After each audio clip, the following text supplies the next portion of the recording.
कृष्णाय वासुदेवाय हरये परमात्मने प्रणतः क्लेशनाशाय गोविंदाय नमो नमः। मैं आचार्य ओम प्रकाश जी काशी की पावन धरा से चैत्र महीने में शुक्ल पक्ष में पड़ने वाली एकादशी किस नाम से जानी जाती है और इस एकादशी व्रत का क्या महत्व है, इसके विषय में बतलाने जा रहा हूँ। धर्मराज युधिष्ठिर कृष्ण भगवान से पूछते हैं कि प्रभु, आपके श्रीमुख से हमने चैत्र कृष्ण पक्ष में पड़ने वाली एकादशी पाप मोचनी एकादशी के विषय में जाना।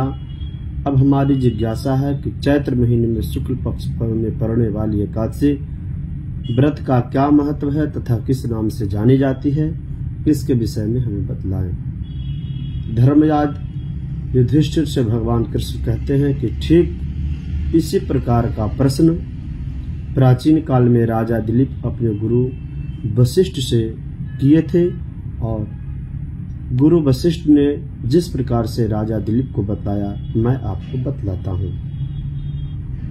प्राचीन काल की एक बात है कि एक नगर था जिसका नाम था भोगपुरी और उस भोगपुरी नगर में राजा पुंडरीक राज किया करते थे। राजा पुंडरीक का राज बहुत ही समृद्धशाली था।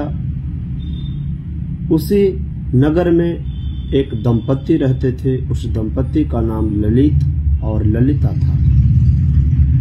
ललित गायन कला में बहुत ही परिपूर्ण था। एक दिन ललित राजा पुंडरीक के दरबार में गायन के लिए जाता है और गायन करते समय राजा पुंडरीक के दरबार में गायन करते समय ललित को अपने दंपति ललिता का याद आ जाता है, जिसके कारण ललित का स्वर में भंग हो जाता है। इस बात की जानकारी करकोटक नामक नाग को होता है और वह पुंडरीक को जाकर बतलाता है कि राजन, यह ललित जो है गायन करने वाला, ये अपने दंपति से इतना प्रेम करता है कि गायन करते करते भी इसे अपने प्रियतमा ललिता की याद आ जाती है, जिसके कारण स्वर भंग हो जाता है।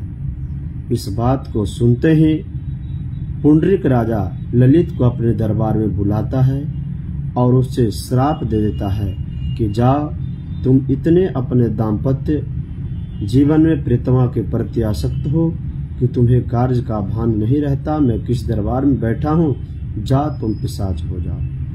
तत्क्षण पुंडरीक के श्राप से वह ललित पिशाच योनि में बदल जाता है। बड़े बड़े आंख, बड़े बड़े नाक, यहाँ तक कि वह इतना विशालकाय शरीर पाता है कि 60 योजन तक उसका शरीर हो जाता है। इस बात की जानकारी जब ललिता को होती है तो ललिता अपने पति को पिशाच योनि से छुटकारा किस प्रकार हो, इसके लिए वह भटकने लगती है और भटकते भटकते भटकते भटकते विंध्य के क्षेत्र में पहुंच जाती है, जहां उसे श्रृंगी ऋषि से मुलाकात होता है और श्रृंगी ऋषि से वह अपने पति को पिशाच योनि से छुटकारा किस प्रकार मिले, इसके विषय में पूछती है, प्रार्थना करती है कि प्रभु, हमारे पति पिशाच योनि से कैसे छुटकारा पाएंगे। श्रृंगी ऋषि ललिता को बतलाते हैं कि तू अपने पति को पिशाच योनि से छुटकारा दिलाना चाहती हो तो चैत्र महीने में पड़ने वाली शुक्ल पक्ष की एकादशी, जिसे कामदा नाम की एकादशी से जानी जाती है, यदि तुम उस एकादशी व्रत को करोगी तो तुम्हारा पति पिशाच योनि से छुटकारा पा जाएगा।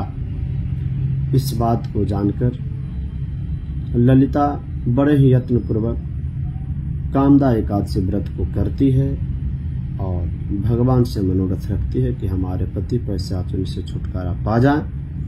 उसके करने मात्र से, इस व्रत से उसके पति पिशाच योनि से छुटकारा पा जाते हैं। आप सभी सनातन धर्मावलंबियों को यह कर्तव्य है कि हम हर एकादशी व्रत को जरूर करें, क्योंकि एकादशी सारे व्रतों की जननी मानी गई है।